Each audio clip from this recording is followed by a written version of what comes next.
and looking forward, and not to just have that oppressive sort of adult presence where we're going, okay, well, now that we're out of 8th grade, we realize that it's kind of insignificant, so we'll tell the story as if it's insignificant from an adult's perspective. I wanted to tell it from her perspective, which is, for an 8th grader, everything feels like life and death. Everything feels huge.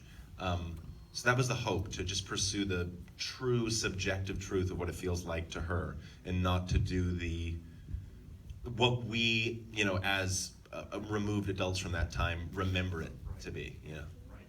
And here comes the very fluid microphone pass. And let's talk about the great Elsie Fisher, who's phenomenal. Let's give her a round of applause. Oh, yeah.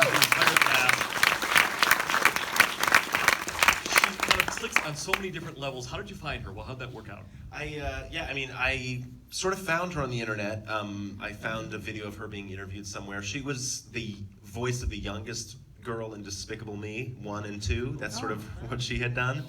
And then she sort of stopped acting for a while because being a young child actor is hell. It's the worst thing ever.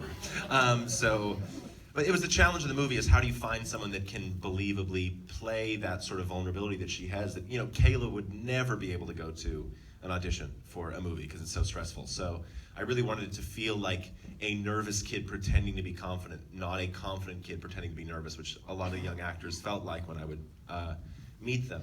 And Elsie is really just like the rare type of kid that had all the vulnerability and understanding that was required for the part, but could also carry a film on her shoulders. So, yeah, I feel it. I remember writing it for her. I didn't, because she was 11 when I wrote it, but that's what I remember. And she graduated 8th grade. The next week we started shooting, and then we stopped shooting, and she went to high school. And she did not get into the school play in freshman year. That's what she called me very upset that she didn't get into a school play. But I said, I told her I would drag her high school theater teacher's name nationally. So Mr. Donia from Thousand Oaks High School sucks.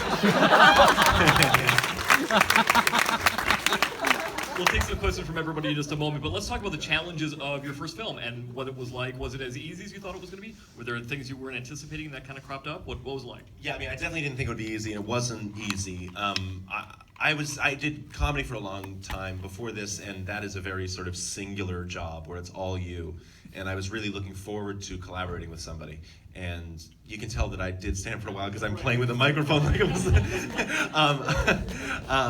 But yeah, it was incredible. It was a huge challenge the entire time, and every day I was just learning lessons, and I was just hoping the amount of lessons I learned wouldn't sink the final product. But no, just incredible to be able to collaborate with people. That was the whole hope. I was very tired of my own face. I was very tired of expressing what I wanted to say through only myself. So it was wonderful. The challenge I was told by people was working with kids is going to be a nightmare, and that was totally not the case. Working with adults was tough. Josh was great. The dad was great. I was saying the adults actors, the ones going like, "Where's the camera? Should I stand here? How are you covering this?" And the kids, it was like, "Spit in your hand," and they were like, "Which hand?" That's the amount of pushback I got from them. So it was incredible, and the kids are just, if you give kids permission to be themselves. Truly, and not to have to pretend to be in a movie, they're incredible. So I told them all the time, don't worry if you stumble over your words. Don't worry if you hiccup or get dry mouth. I didn't say a complete sentence until I was 24. So we're trying to tell the story of people unable to articulate themselves. So it's okay to mess up. And the teachers were actually teachers, right? A lot of the teachers are teachers. The band teacher with the rat tail, that's his real rat tail. Yeah, hell yeah, a little applause for the rat tail. I was scouting the school, and there wasn't even a band scene, and I went into the music room, and the guy was like, "Let me show you the tubas." And he turned around, and I was like, "Oh my God, we're putting in a band scene, and I know just how to cover it." And he showed up that day wearing a white shirt, so he knew where the money was. He knew why he got the job. But yeah, most of the kids were culled just from the actual middle school we shot in, and I would go up every Saturday during pre-production. I'd go to the place where we shot in New York and just meet all the kids that were going to be extras, just so I had a little bit of a relationship with them and they understood me. And that was incredible. I would ask them all if they had a special talent. And one of the girls, I go, "What's your special talent?" She goes, "I have eczema." I was like, all right. And kids would come to me really nervous and go like, I don't know if you know this, but I've never been in a movie before. And I'd be like, what? I'd be like, oh, you're gonna love it. It's gonna be awesome. So it was all very incredible. The kids were just the best. Before we get some questions, I just want to, you mentioned something yesterday at the Q&A, which is that the boys were, you talk to the boys, they're 13 years old, and all they want to talk about is Minecraft. The girls, there's much more going on there. And I think from the perspective of a male writer-director, making it about a 13-year-old girl, it's a phenomenal job of almost like shape-shifting that you do, of being able to get into her head and figure out what's going on. And let's talk about kind of writing it from that perspective.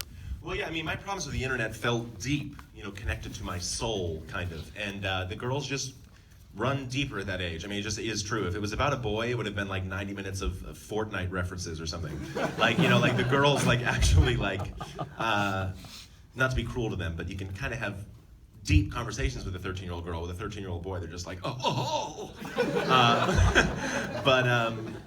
yeah, and it being a girl forced me to not project my own experience onto it, which I didn't want to do. I didn't want to tell my story of 8th grade. I wanted to tell their story of 8th grade. Because my disconnect from her is twofold. I was never a 13-year-old girl, and I was never a 13-year-old right now. And both of those, I think, lend themselves to a specific experience that I wanted to service honestly and not be polluted with whatever baggage I had from that time. So yeah, that's part of the answer. You do a beautiful job in it. The film is so phenomenal. All right, if anybody has any questions, shoot up a hand and make sure you put them up high. Yes?